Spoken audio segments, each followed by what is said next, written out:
1400 years ago, in the peaceful city of Medina, Prophet Muhammad was resting at the home of his aunt, Haram. Suddenly he opened his eyes and smiled. Seeing this, Haram asked gently, "O Messenger of Allah, what makes you smile?" The Prophet replied, "I was just shown a vision. A group of my Ummah riding across the seas like kings sitting on their thrones." Hearing this, Haram immediately said, "Ya Rasulallah, pray that I am also among them." And the Prophet responded with certainty, "You will indeed be among that army." But at that time, Muslims had no navy.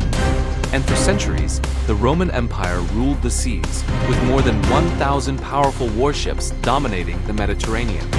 Still, the Prophet had spoken, and that prophecy was destined to come true.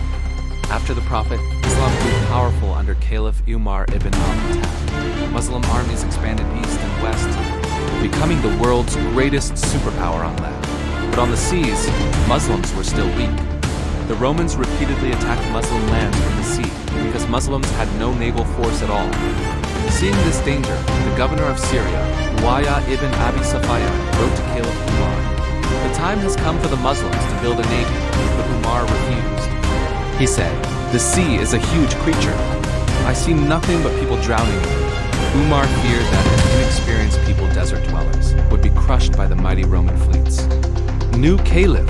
When Caliph Uthman became the new leader, Muawiyah again requested permission to build a navy.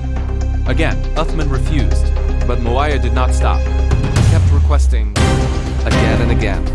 In one letter, he wrote dramatically, "Cyprus is so close to us that we can almost hear the dogs barking from there." It was an exaggeration, but the message was clear. The Romans were too close, too dangerous.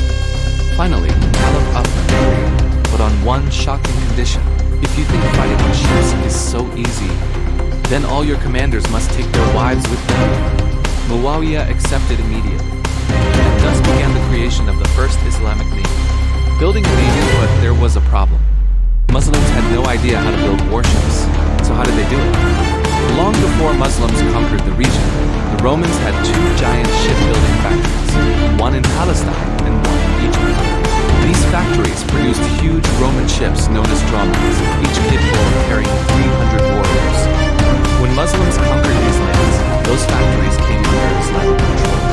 At first, they were abandoned, but now, by order of Caliph Uthman, the factories were reopened. Christian engineers were summoned, and Muawiyah commanded, "From now on, you will build ships, not for the Romans, but for Islam."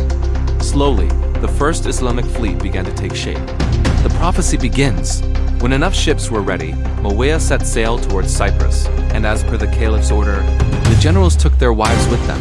Among the women was, Haram, the very same woman from the prophet's vision. As soon as the Muslim fleet reached Cyprus, the people surrendered. This was the first naval victory in Islamic history. But destiny had another plan for Haram. Upon arriving, she fell from her horse and became a martyr, exactly as the prophet had foretold. Her grave still exists in Cyprus today, known as al-Sawari. For the next 4 years, Cyprus remained under Muslim rule. The navy expanded further, becoming stronger and stronger. Then Muawiyah made a bold decision. "We will sail towards the Roman capital, Constantinople."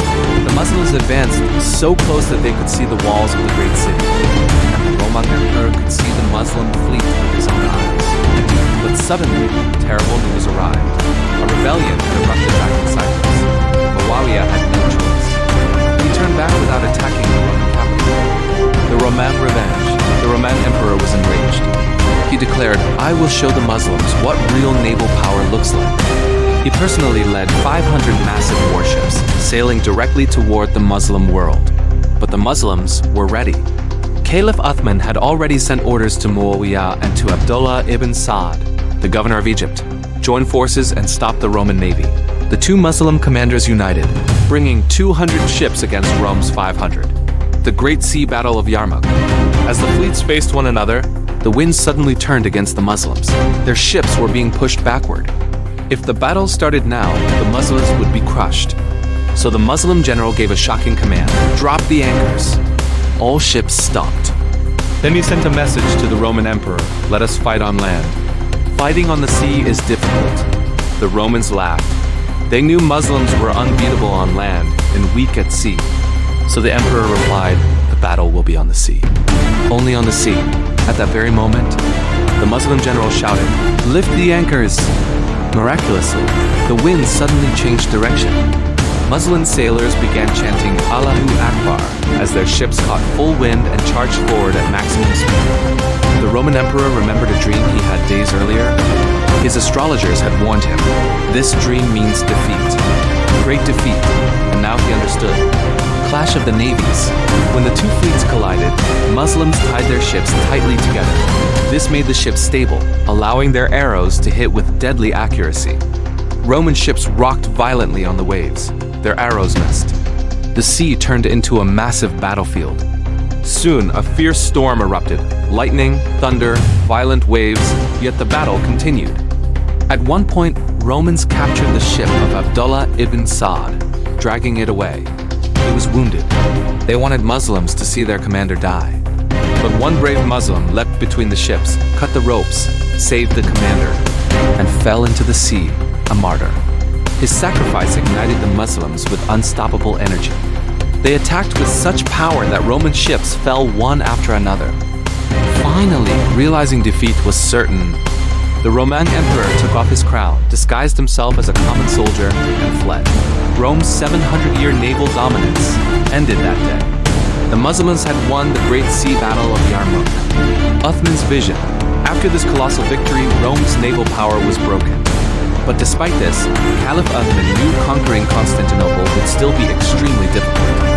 He created a long-term plan. First conquer Spain, then France, then Italy, then Greece, and finally the Roman capital. But this plan never came to life because soon after, a group of rebels assassinated Caliph Uthman. Yet before his martyrdom, he ended a naval empire that had ruled the seas for 7 centuries. The prophecy of the prophet came true, and the Muslims became masters of the Mediterranean.